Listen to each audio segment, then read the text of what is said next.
2026년 새해 첫 주일 이렇게 예배의 자리에 나오신 모든 여러분들을 주님의 이름으로 축복합니다. 새해를 맞이하면 모든 분들이 아마 저마다 거창하지는 않더라도 한두 가지 계획은 세우는 줄 압니다. 이 대학을 준비하는 우리 청년도 있고 또 취업을 앞둔 그런 청년도 있습니다. 그리고 새로운 사업을 구상하는 아마 장년분들도 있을 줄 압니다. 하지만 한편으로는 이런 마음도 있을 줄 압니다. 계획하면 뭐해? 작년에도 그랬는데 그냥 올 한 해 건강하게만 살자. 아마 이렇게 생각하시는 분도 있는 줄 압니다. 자꾸 반복되는 좌절. 그래서 그래, 이제는 기대를 저버리고 그냥 살자. 아마 이런 마음도 있지 않을까요? 사실 포로에서 돌아온 이스라엘 백성들의 형편이 딱 이랬습니다. 그들은 세 차례에 걸쳐서 고국으로 돌아왔습니다. 첫 번째 귀환 때는 스룹바벨의 인도 아래에서 돌아와 성전을 건축하였죠. 그때 얼마나 기뻤을까요? 무너진 솔로몬 성전을 건축하면서 아마 그들은 굉장히 기뻐했습니다. 그리고 두 번째 귀환할 때는 에스라의 인도 아래 귀환하고 그때는 예배가 회복되었죠. 결국 영적으로 무장을 했다는 말입니다. 그런데 이상합니다. 성전도 있고 말씀도 있는데 이들의 삶은 늘 가난하고 곤궁했습니다. 주변 민족들이 쳐들어오면 속수무책으로 당하고 애써 거둔 그런 수확물도 다 순식간에 약탈당하고 말았습니다. 이유는 무엇일까요? 성벽이 없기 때문입니다. 아무리 성전 안에 보물이 가득해도 성벽이 없으니까 대문 없는 집과 같았죠. 예배는 드리지만 삶의 경계선이 무너져 있었고 은혜는 받았지만 세상의 공격을 막아낼 보호막은 없었던 겁니다. 그래서 늘 제자리 걸음이었고 위축되어 살게 되었지요. 하나님은 바로 이 무너진 삶을 다시 세우기 위해 세 번째 포로 귀환의 인도자로 느헤미야를 세우셨습니다. 이 느헤미야를 통해 성벽 재건을 하게 하심으로써 비로소 대적들의 공격을 막아내고 하나님의 백성다운 그런 정체성을 회복하게 하신 것입니다. 성도 여러분, 2026년 한 해 우리 삶의 무너진 성벽을 다시 세우시길 주님의 이름으로 축원합니다. 그래야 우리의 삶에 진전이 있고 또한 우리 교회가 든든히 세워질 수 있다는 것이죠. 우리 성도님들도 그걸 원하시죠? 그런데 이 거대한 성벽 재건 프로젝트가 어디서부터 어떻게 시작될까요? 이 거대한 성벽 재건 프로젝트 과연 뛰어난 기술 아니면 충분한 예산으로 시작될까요? 아닙니다. 그 시작은 무너진 성벽을 보면서 마음을 쓰는 바로 그 한 사람으로부터 시작합니다. 하나님은 다른 것을 준비하는 것이 아니라 먼저 사람의 마음을 준비시킵니다. 그럼 어떤 마음이 준비될까요? 마음을 쓰는 한 사람이 있습니다. 이 느헤미야가 페르시아 제국 아닥사스다 왕의 그 신하로 있는데요. 이때 수산궁에 있었다고 말씀합니다. 그리고 그의 동생이 그 수산궁으로 찾아왔죠. 말이 그렇지 유다에서 페르시아 수산궁까지는 거리가 약 1500km입니다. 1500km면 여기에서 부산까지 갔다 오고도 한참을 더 가야 하는 그런 거리이죠. 쉽게 다가갈 수 있는 찾아갈 수 있는 그런 거리는 아닙니다. 그런데 유다에 무슨 일이 있었는지 이 동생이 형 느헤미야를 찾아간 거죠. 그리고 이때 동생이 먼저 이야기한 게 아니라 오히려 느헤미야가 형이 먼저 고국에 있는 사람들의 안부를 물은 겁니다. 느헤미야는 이민 3세 내지는 4세예요. 그러니까 조상들이 포로로 잡혀온 뒤에 그 포로지에서 태어난 사람이라는 겁니다. 이민 4세. 말은 할 수 있었을까요? 이미 140년이 흐른 뒤였습니다. 그러니 느헤미야는 고국에 사실은 가본 적도 없는 줄 압니다. 그런데도 지금 이 느헤미야가 고국에 있는 그 동포들이 어떻게 되었는지 동생에게 먼저 물어보는 거예요. 그러자 동생이 말하길 그들이 큰 환난을 당하고 예루살렘 성은 무너지고 성문들은 불탔다라고 하는 그런 소식을 전해주는 겁니다. 그러자 이 느헤미야가 어떻게 반응하는지 여러분 4절을 우리가 한번 같이 읽겠습니다. 4절. 내가 이 말을 듣고 앉아서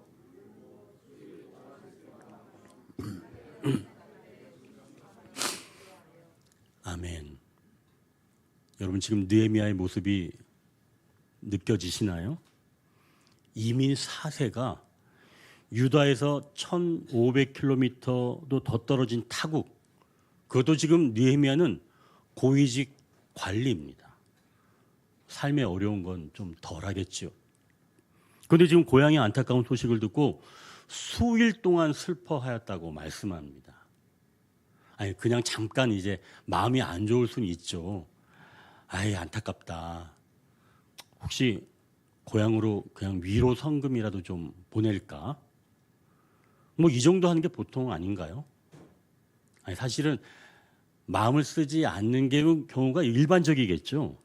근데 지금 느헤미야는 예루살렘 성이 무너지고 성문은 불탔다라고 하는 이 소식을 듣고 주저앉아서 수일이나 지금 울었다는 말씀입니다. 이 마음은 도대체 무엇일까요? 바로 불쌍히 여기는 마음입니다. 긍휼한 마음이죠. 느헤미야의 이름은 여호와께서 위로하시다라고 하는 그런 뜻입니다. 그러니까 이건 곧 하나님이 불쌍히 여기신다라고 하는 것과 마찬가지입니다.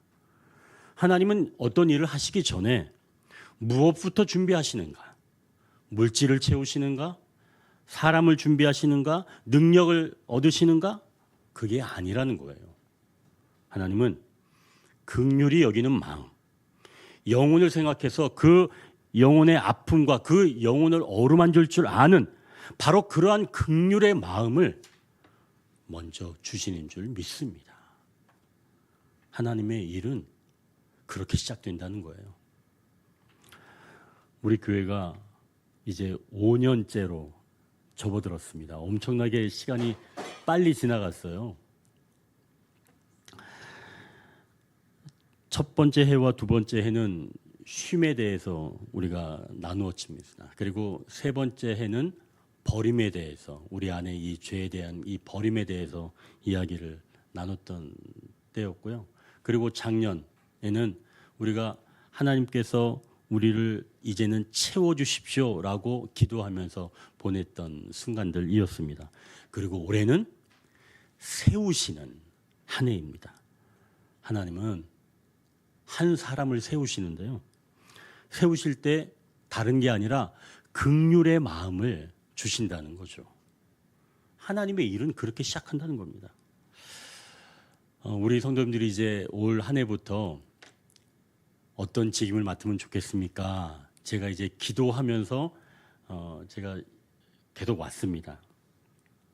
그리고 이분은 이런 분야에 좀 세우시면 좋겠구나 하는 그런 마음이 제가 들었고 발표를 하기 전에 제가 여러분들한테 먼저 물어봤죠. 어떤 부분에서 어떤 분이 더 적합할까요? 라고 제가 물어봤습니다. 세 가족 그러면 어떤 분이 더 마음을 쓸까요? 그랬더니 누구요? 라고 딱 이야기했죠.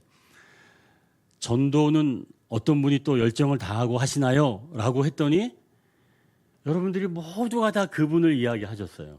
제가 여러분들한테 내가 이렇게 물으면 이렇게 대답하십시오 라고 짰습니까? 그런 거 아니었죠. 다 여러분들이 그냥 전도금 누구, 양육 그러면 누구 다 알고 계셨어요. 이건 뭘 얘기하는 걸까요? 그만큼 그 일에 마음 쓰는 것이 나타났기 때문입니다. 긍휼히 여기는 마음이 시작이라는 거예요. 하나님은 일을 시작할 때 다른 게 아니라 긍휼히 여기는 마음부터 먼저 주신다는 것이죠. 자꾸 그것에 마음이 가고 신경 쓰이고 관심이 가면 그건 내 마음이 아니라 주님이 주신 마음인 줄 믿습니다. 이 예수님도 그러셨어요. 누가복음 19장 41절에 이렇게 말씀합니다. 가까이 오사 성을 보시고 우시며. 예수님께서 예루살렘 성을 보고 우십니다. 왜 그러냐면 당시에는 예루살렘 성이 멋지게 있었어요. 그런데 곧 로마가 쳐들어와서 무참하게 다 짓밟을 것이라는 것을 예수님은 아시고 그걸 보고 우신 거죠. 불쌍히 여기신 겁니다. 불쌍히 여길 때 일이 시작되는 겁니다. 느헤미야가 고국 땅에 있는 사람들을 긍휼히 여기면서 회복이 시작되었다면 예수님이 우리 인류를 불쌍히 여기셔서 구원이 시작된 것입니다. 긍휼히 여기는 마음이 먼저 있다는 말씀이죠. 혼자 사는 남자의 모습이 안타까워 보일 때 여러분 일이 시작되는 겁니다. 제가 얘기하지 않아도 아시죠? 벌써 얼굴에 미소가 짓는 거 보면 다 아신다는 거예요. 불쌍하게 보이면 그때는 일이 시작되는 겁니다. 이 복음서에서도 나병 환자가 예수님께 와서 꿇어 엎드려 간구할 때 이렇게 말합니다. 원하시면 저를 깨끗하게 하실 수 있습니다.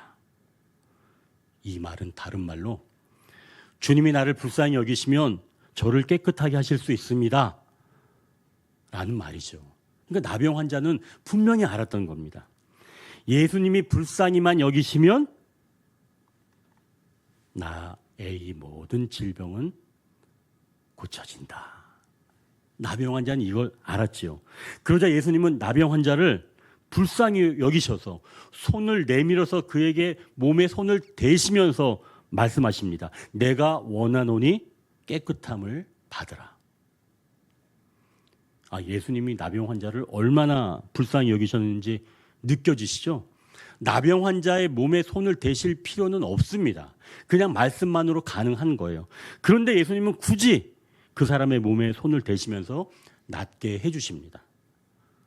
나병 환자의 몸에 손을 대면 부정하다고 여겨질 수 있지만 예수님은 그를 불쌍히 여기셨기에 몸에 손을 대신 것이죠. 그리고 깨끗하게 나은 겁니다. 사랑하는 성도 여러분, 다시 한번 말씀드립니다. 하나님은 하나님의 일을 하실 때 먼저 우리의 마음을 움직여 주십니다. 불쌍히 여기게 하십니다. 자, 그럼 그 마음이 생기면 이후에 어떻게 하면 좋을까요? 불쌍히 여겨지는 마음이 있으면 바로 달려가면 될까요? 이제 약속을 기억하며 기도한다고 말씀합니다. 느헤미야는 긍휼의 마음이 생긴 후 바로 달려간 것이 아니라 그들을 어떻게 도울지 무릎을 꿇고 기도하기 시작합니다. 불쌍히 여기는 마음이 자기의 사명이 되려면 반드시 기도의 과정을 거쳐야 하죠. 이제 우리가 6절을 같이 한번 읽겠습니다. 이제 종이 주의 종들인 이스라엘 자손을 위하여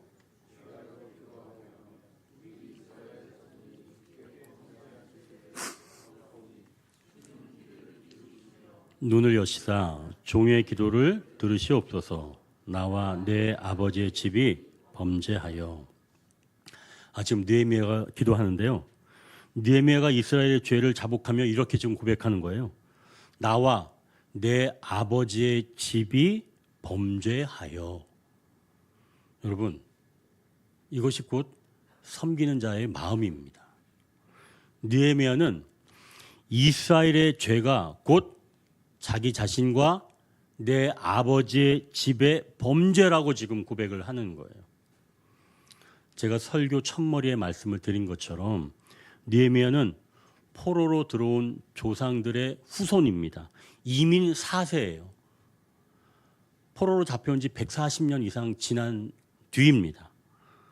결국 포로로 잡혀온 그 조상들의 한참 뒤에 태어난 후손인데 느헤미야에게 무슨 죄가 있을까요?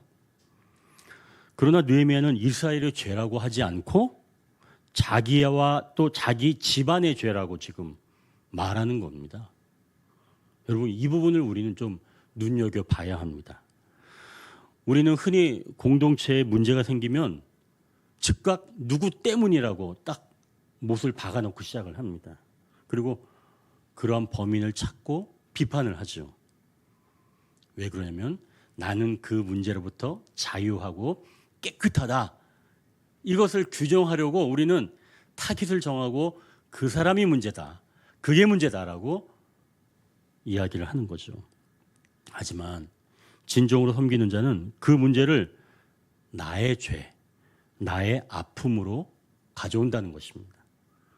느헤미야는 지금 포로지에서 태어나서 성벽이 무너진 그런 일에 직접적인 그런 책임이 없지만 공동체의 무너짐을 남의 탓으로 돌리지 않고 있는 겁니다. 우리가 무너진 것은 곧 나의 죄 때문입니다. 라고 하는 이 고백, 이러한 연대의식이 이 중보의 마음이 있을 때 하나님은 그 사람을 통해 다시 재건의 역사를 시작한다는 것이죠. 여러분, 이것이 진정으로 구원의 한 배를 탄 아름다운 모습 아닐까요? 나만 거룩하고 나만 문제가 없으면 상관이 없는 것이 아니라 내 동료, 내 성도, 우리 성도가 무너져 갈 때 그 일은 곧 나의 문제이며 내 죄라는 마음이 있어야 한다는 것이죠. 그런데 이 마음은 저절로 생기지 않고 그들을 위해 중보 기도할 때 그러한 마음이 들게 된다는 것입니다. 내가 좀 더 기도하지 않았구나. 내가 좀 더 사랑하지 못하였구나. 그런 마음이 든다는 거죠. 어느 때요? 중보 기도할 때. 성도 여러분, 긍휼한 마음이 들기 시작하면 그리고 그때 기도를 시작하십시오. 그리고 기도가 시작되면 그 사람의 문제가 아니라 곧 이것은 나의 문제이고 나의 죄로 인한 것이다 라고 여겨진다는 거예요. 그때부터는 가슴이 끊어질 듯 아파오죠. 여러분, 정말 타인의 문제를 놓고 그렇게 절절하게 기도 한번 해보십시오. 이게 내 문제가 되면서 내 애간장이 막 끊어집니다. 자, 그럼 이것으로 충분할까요? 그렇지 않습니다. 이러한 아픔과 눈물만으로는 부족합니다. 그 사람이 불쌍하고 그 사람의 문제가 곧 나의 문제라는 인식은 좋은 출발점이기는 하지만 이것만으로는 안 된다는 거죠. 전혀 다른 게 있어야 합니다. 진정한 중보 기도의 힘이 여기에 있는데요. 우리가 8절 9절을 같이 한번 읽겠습니다. 옛적에 주께서 주의 종 모세에게 명령하여 이르시되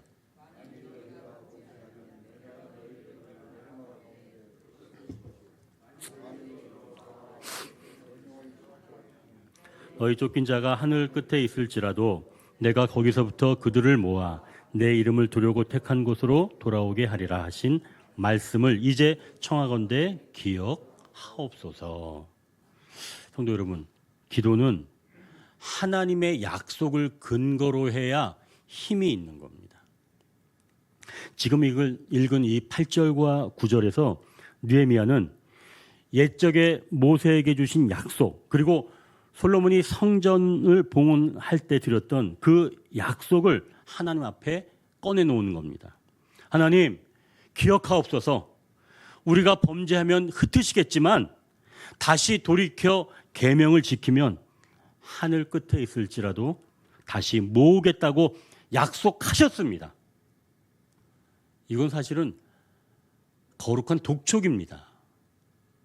느헤미야의 기도가 강력했던 이유는 그의 뜨거운 감정이 아니라 변치 않는 하나님의 약속을 붙들었기 때문입니다. 어떤 자선단체 대표가 북한에 큰 홍수가 나서 많은 아이가 굶고 있다는 이야기를 듣고 마음에 큰 감동이 몰려왔습니다. 그래서 즉각 은행으로 찾아갔습니다. 북한의 어린이들을 위해서 먹을 것이 필요합니다. 그러니 우리 단체에 100억을 주십시오. 저의 간절한 마음을 알아봐 주시고 돈을 주십시오. 여러분, 이렇게 이야기한다면 은행에서는 어떻게 할까요? 돈을 바로 내줄까요? 아무리 말을 잘하고 아무리 좋은 옷을 입었을지라도 아마 선뜻 돈을 내주지는 않을 것입니다. 그런데 만약 은행이 발행한 수표를 내민다면 그때는 어떻게 할까요?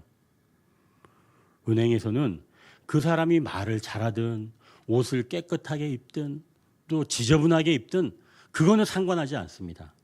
하지만 은행에서 발행한 그 수표를 내민다면 은행에서는 거절할 이유가 없다는 겁니다. 기도는 내 감정을 내미는 것이 아니라 하나님이 발행하신 그 약속을 내미는 것이며 하나님은 그 약속에 응답하시는 줄 믿으시길 바랍니다. 모세도 금송아지 사건으로 하나님이 이스라엘을 멸하려고 하실 때 모세가 하나님이 하셨던 아브라함과 이삭과 야곱에게 하신 그 약속을 상기시키며 하나님의 마음을 돌이켰습니다. 이처럼 우리는 하나님의 약속을 붙들며 기도하는 그런 직분자들이 되어야 하는 줄 믿습니다. 여러분, 2020년 한 해 동안 우리 교회를 세워나갈 때 내 열심, 내 기분으로 일하지는 마십시오. 그보다는 하나님의 약속의 말씀을 붙들고 주님, 약속하신 대로 우리 교회를 세워주십시오 라고 기도하는 직분자들이 되시길 주님의 이름으로 축원합니다. 하나님께서 우리에게 일을 맡기실 때는 이렇게 우리의 마음에 감동을 주셔서 긍휼히 여기게 하시고 또 그 일을 어떻게 감당할 수 있는지 중보기도 하게 하십니다. 이렇게 중보기도 하게 할 때 그의 잘못이 아니라 우리의 잘못임을 고백하게 하시면서 동시에 나의 간절함이 아니라 약속에 신실하신 하나님을 기억하고 약속에 의지하여 기도하는 것이죠. 자, 이제 이렇게 기도하면 어떤 일이 일어날까요? 내가 무엇을 해야 하는지 알게 하신다고 말씀합니다. 11절을 보면 느헤미야는 기도를 마무리하면서 이렇게 구합니다. 오늘 종이 형통하여 이 사람 앞에서 은혜를 입게 하옵소서. 여기서 지금 이 사람, 이건 누굴 이야기하는 걸까요? 페르시아의 절대 권력자 아닥사스다 왕을 말하는 겁니다. 여러분, 기도가 깊어지면 내 삶의 문제를 해결할 결정적인 열쇠를 누가 쥐고 있는지 비로소 알게 되는 겁니다. 이게 기도할 때 딱 느껴지는 거예요. 다시 한번 기억하십시오.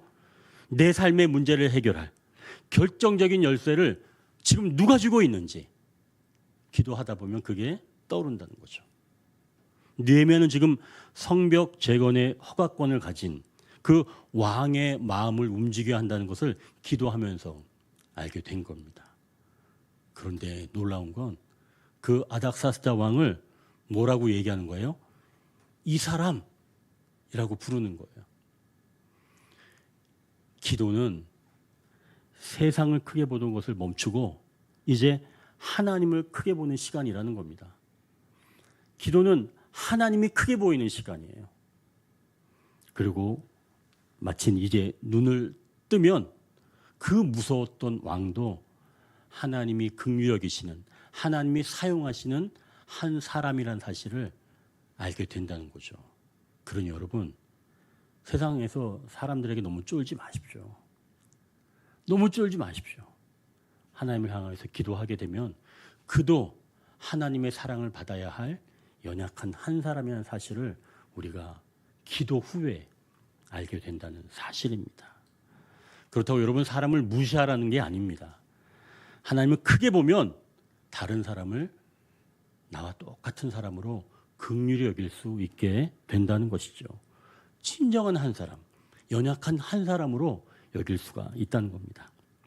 그리고 어떤 사람이 결정적인 열쇠를 쥐고 있는지 알게 된다는 것이죠. 이렇게 기도가 끝나고 나서 느헤미야는 문득 자기의 지금 처지, 여건을 알게 된 겁니다. 11절 하반절에 이렇게 말씀하지요. 그때 내가 왕의 술관원이 되었느니라. 여러분, 이 구절은 느헤미야가 기도를 잘해서 술관원으로 승진했다 이런 말이 아니죠. 그는 이미 술 맡은 관원이었습니다. 왕의 최측근에서 왕의 생명을 지키고 왕과 대화할 수 있는, 지금으로 본다면 비서실장급이죠.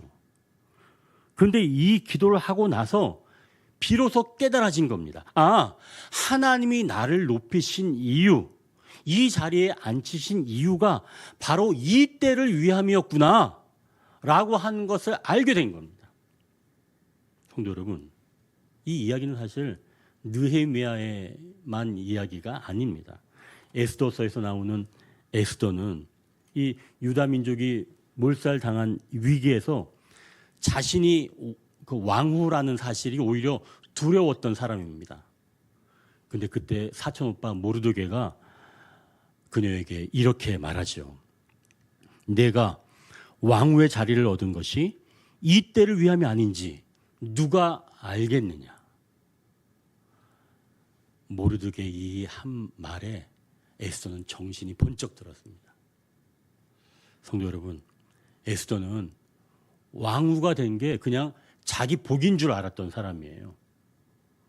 그런데 민족의 위기 앞에서 기도를 하고 난 다음에 깨달음이 왔던 거죠. 아, 내가 왕후가 된 것은 내 영광을 위해서가 아니라 무너질 위기에 처한 내 민족을 구하라고 하나님이 이미 배치하신 그러한 사명의 자리구나 라고 하는 것을 깨닫게 된 겁니다. 에스더가 이것을 깨닫고 이렇게 말하며 왕에게 나아갔습니다. 그러니까 상황이 급박해서 에스더가 왕의 허락 없이 왕 앞에 다가섰기에 에스더가 이렇게 이야기했죠. 죽으면 죽으리이다. 중보기도를 통해서 에스더는 자기의 직분을 알게 되었고, 그래서 죽기를 각오하고 나아갔을 때 우리가 아는 것처럼 어떻게 되었죠? 민족이 살아난 겁니다. 여러분, 우리에게 주어진 직분도 바로 이 때를 위한 자리인 줄 믿으시길 바랍니다. 여러분들이 받은 그 직임은 그냥 주어진 게 아니란 이야기예요. 바로 이 때를 위한 직임인 줄 기억하십시오. 이것이 기도의 응답입니다. 기도는 없던 능력을 받아내는 것이 아니라 이미 나에게 주신 재능, 직업, 나에게 주신 이런 직분이 무엇을 위한 것인지 발견하는 것입니다. 2026년 한 해 여러분에게 주신 이 직임을 짐처럼 여기지 마십시오. 하나님은 여러분을 통해 우리 교회의 무너진 성벽을 세우시려고 이미 여러분을 그 자리에, 어떤 이는 예배부로, 또 어떤 이는 양육위원으로, 또 어떤 이는 새가족부로, 그리고 어떤 이는 전도부로, 또 어떤 이는 교육부로, 관리부로, 봉사부로 세워두신 줄 믿으시길 바랍니다. 기도의 무릎을 꿇을 때 여러분의 교회, 가정, 일터가 하나님의 성벽을 재건하는 선교지가 되는 줄 믿으시길 바랍니다. 이 때를 위함이 아니냐. 사실 우리가 긍휼의 마음을 가진다는 건 우리의 마음이라기보다는 성령님께서 우리 마음에 채워주신 것입니다. 우리 마음은 사실은 여유가 없지요. 그래서 다른 사람을 긍휼히 여길 수 있는 그런 여력이 없습니다. 이건 여러분들만 그런 게 아니라 저 역시도 마찬가지입니다. 저도 여력이 없어요. 그러나 왠지 어떤 일, 어떤 사람을 보면 자꾸 내 마음에 긍휼의 마음이 일어납니다. 이러한 마음은 원래 내 마음에서 나온 게 아니라는 거죠. 그러니 그러한 마음이 든다면 감사한 마음으로 기도의 자리로 나오시길 바랍니다. 기도 역시도 내가 감당하는 것이 아니죠. 그러나 주님이 마음에 감동을 주시면 그때 기도가 나오기 시작합니다. 여러분 여기까지만이라도 한번 좀 해보시길 바랍니다. 하나님은 여러분이 마음의 결단을 내리고 몸이 움직이는 것을 기다리고 계십니다. 하나님께 사랑하시는 성도 여러분, 우리가 느헤미야처럼 살기는 어렵습니다. 높은 관직을 버리고 무너진 성벽을 재건하려고 모든 것을 바칠 그런 영적인 용기는 더더욱 없습니다. 자, 그렇다면 이러한 느헤미야 이야기는 오늘 우리가 그냥 첫 주에 그래 나에게 주신 그런 직임이 있으니까 한번 좀 듣고나 말아보자, 뭐 이런 이야기일까요? 아닙니다. 이 느헤미야 이야기는 곧 우리 예수님의 이야기입니다. 주님은 우리의 삶의 모습을 보시고 안타까워하십니다. 성전은 세워졌지만 예배는 드리지만 여전히 무너진 성벽처럼 여기저기 쳐들어오는 공격에 쉽게 무너지는 그 삶에 예수님은 마음 아파하신다는 겁니다. 마음에는 원이지만 육신이 연약해서 진정한 기쁨을 누리지 못하는 우리 삶의 모습을 보시고 주님이 긍휼히 여기신다는 거예요. 우리는 분명히 제대로 살고 싶은 마음이 있습니다. 우리는 막 그냥 아무렇게 살고자 하는 그런 마음이 아니에요. 분명 여러분의 마음은, 저를 포함한 여러분의 마음은 잘 살고 싶은 겁니다. 성도답게 잘 살고 싶은 겁니다. 그런데 잘 안 되는 거죠. 그렇다고 우리가 노력 안 해보나요? 노력도 해보죠. 분명히 해봅니다. 그런데 잘 안 되니까 포기하는 겁니다. 주님은 그걸 아신다는 거예요. 그래서 주님은 우리를 불쌍히 여기신다는 겁니다. 제대로 살고 싶지만 그렇게 살지 못하고 끙끙대는 삶을 주님은 바라보시고 안타까워하신다는 거예요. 여러분, 우리가 그래서 유다인이 되어서 주님의 긍휼을 기다려 보시길 바랍니다. 주님, 나를 불쌍히 여겨 주옵소서. 정말 신앙인답게 살고 싶은데 내 삶의 성벽은 무너져 있고 내 마음의 문은 불에 타 그을려 있습니다. 주님은 바로 이러한 우리의 신음을 들으시고 진정한 느헤미야가 되셔서 우리를 찾아오는 줄 믿습니다. 그리고 여전히 우리의 중보자가 되시어 말할 수 없는 탄식으로 우리를 위해 친히 간구하시고 그리고 여전히 우리를 위해 계속 간구하시는 줄 믿으시길 바랍니다. 여러분, 우리가 이러한 주님의 마음을 알게 될 때 이제 우리도 느헤미야처럼 한번 살아볼까라고 하는 그런 영적 도전을 꿈꾸게 된다는 거죠. 성도 여러분, 지금 우리에게 주신 그 직임을 기억하시고 내가 이때를 위함이 아니냐 고백하시면서 하나님이 세워가시는 것을 경험하시는 저와 여러분이 되시길 주님의 이름으로 축원합니다. 말씀을 정리합니다. 하나님은 무너진 성벽을 재건하기 위하여 마음을 쓰는 한 사람을 세우십니다. 우리가 그 한 사람이 되어 약속을 기억하며 기도한다고 말씀합니다. 그렇게 기도할 때 내가 무엇을 해야 하는지 알게 하신다고 말씀합니다. 그 중보기도를 통해 사명의 대상을 보게 하시며 지금의 나를 사명자로 보게 한다고 말씀합니다. 잠깐 기도하겠습니다.